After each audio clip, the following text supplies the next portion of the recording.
We were asking, don't we, why do human beings live this way? What is the root? The turmoil, the confusion, the sorrow behind it all, conflict, violence. And so many people offering different ways of solving the problems. The Asiatic gurus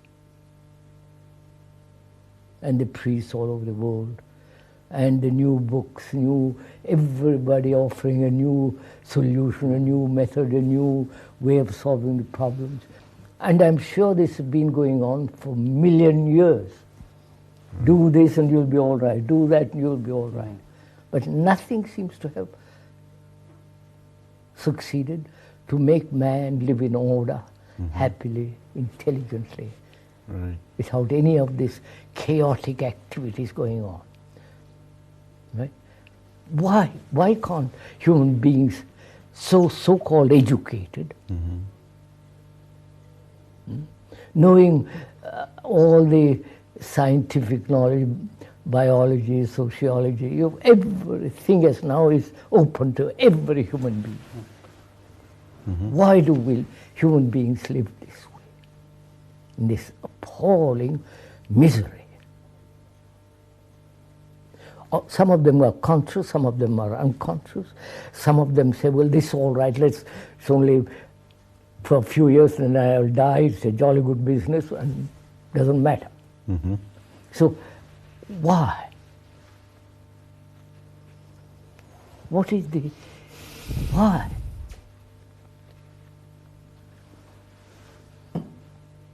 Well, I've often said that they do it because it gives them the very sorrow, the very turmoil, the very problems themselves is the security. I wouldn't. That doesn't. No, I don't really think so. I think people just get used to it. I mean, they miss anything they're used to, but that's, in other people get used to scrap fighting and, and they miss it when they don't have it, but that isn't the primary reason in my view. I mean, why they got started. What's the primary reason? Well, that's what we wanted to That's get what at. we'll But I just explore. feel that whatever happens, you get used to it and you come to miss it after a while just because you're used to it. But that doesn't explain why it's there. I was reading the other day, some writer saying, historically, 5,000 years, historically, there have been 5,000 wars. Thousands of people killed, millions killed, women crying. You follow the whole, and still we are going on. That's right. I had the same experience. One time I was working and a guy said to me that he wanted to go to Vietnam to fight because otherwise his life was every night at the bar. I know, but that isn't the reason. Why? No, that's not the reason, but there's something we hold on to the conflict and the sorrow. Is it we like it? No, it's not that we like it. It's that we almost like not liking it. There's a kind of orientation, a kind of. I know my conflict, I know where I'm at. No, have we all become neurotic? Yes. Huh? The whole thing is neurotic. Are you saying that?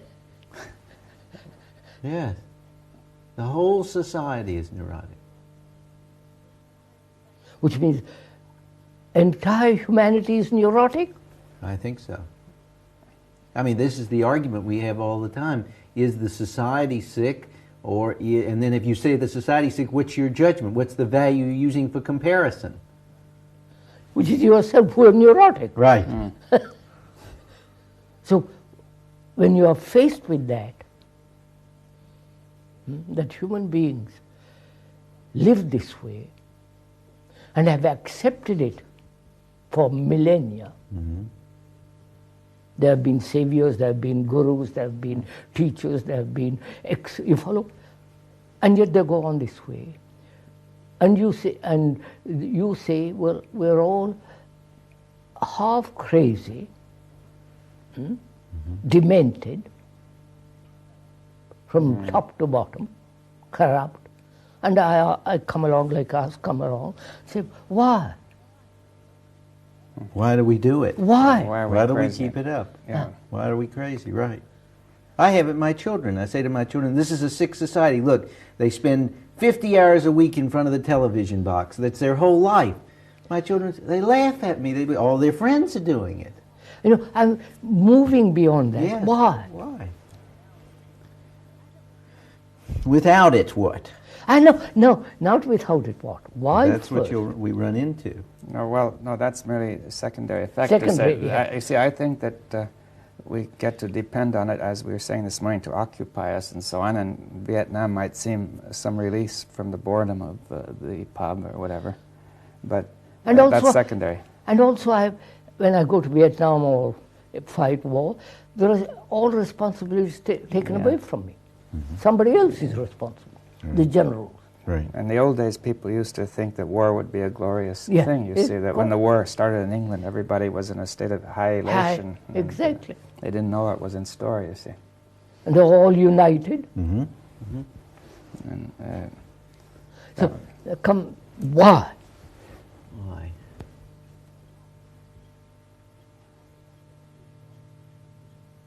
Is it that we have started out on the wrong path?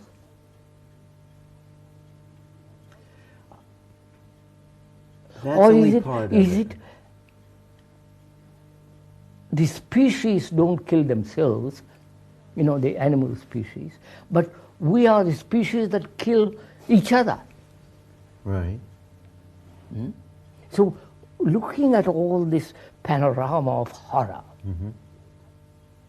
and misery, and I feel this very strongly because when I travel all over the place, I see this extraordinary phenomenon going on. In India, in America, here, everywhere.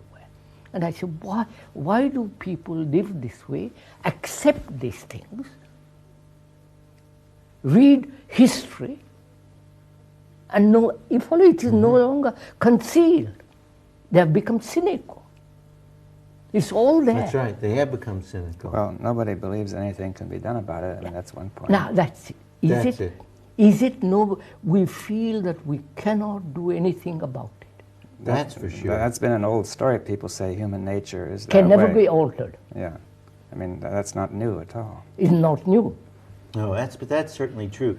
That people feel, or we feel, I mean, let's not say people, we feel that, like I said this morning, that this is the way it is. This is the way we live. I know, but why don't you change it? Why don't we change it? I mean, you see your son looking at the television for 50 Right. hours a day. Right. You see your son going off to Vietnam, killed, maimed, Right. blinded. For what? Right.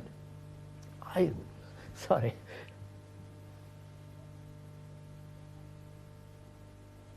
There have been pacifists, there have been warmen, hawks, dubbed. Well, look, I mean, many people have said we don't accept that human nature is this way. We will try to change it, and it didn't work. You know, so many people did that, right? I know. The communists tried it, the socialists tried it, some others tried it. I mean, The utopians, the all utopians, Right. and you know, and there's been so much bad experience that all adds up to the idea that human nature doesn't change. change. You know, when Freud came along, Freud made his studies. He never set up psychoanalysis as to change people. He said, we can only study about people. But we'll No, never help I'm them. not interested. I know now. I don't have to read Freud or Jung or you Who's been dead. or anybody. It's there right in front of me. Right.